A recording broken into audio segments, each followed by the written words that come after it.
Ito yung Infinix, guys. Infinix Pro Hot 50 5G. Ano siya? Maganda naman siya. Kaso may kulang. Hindi siya makapag-screenshot. Hindi siya makapag-screenshot tsaka screen na video ba. Hindi siya makapag-screenshot. Bawal daw. Pero meron siyang YouTube. Meron siyang mga apps. WhatsApp, TikTok, Facebook. Marami siyang apps. Tsaka hindi siya nag-iinit agad. Kaso hindi siya makapag-screenshot. So may kulang din. Hindi talaga pare-pareho. Tsaka mahirap siya dito mahirap siya tingnan mo. Pero okay naman yung camera niya. Okay naman yung camera niya. Kaso, ang niya, edit. Pag-edit sa sa video, mas maganda yung Huawei.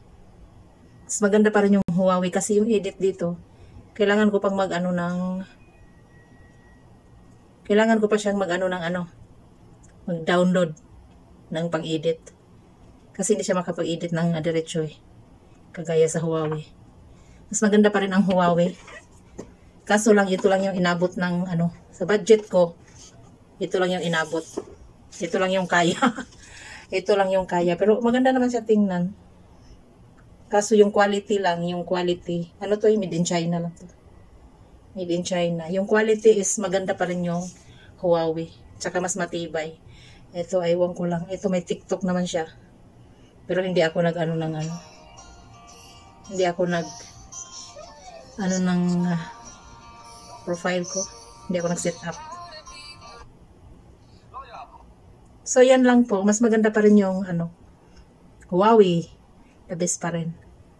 Kaso lang, walang mumurahin na Huawei.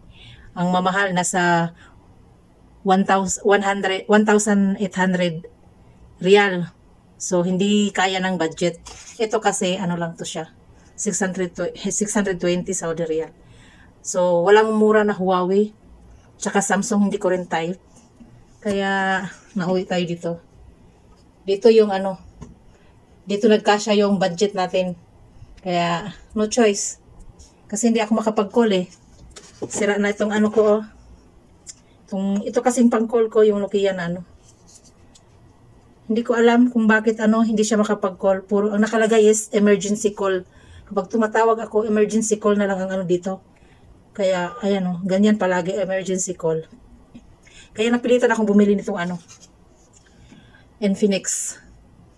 Mahirap kasi maghanap yung kulang sa oras. Mahirap mag-bili kapag kulang sa oras. Pag kulang sa oras, yan. Ito yung niya. Kaya maganda talaga mamili kapag maraming time. Hindi yung nagmamadali iba. So, yan lang po ang update sa ating bagong tawagan.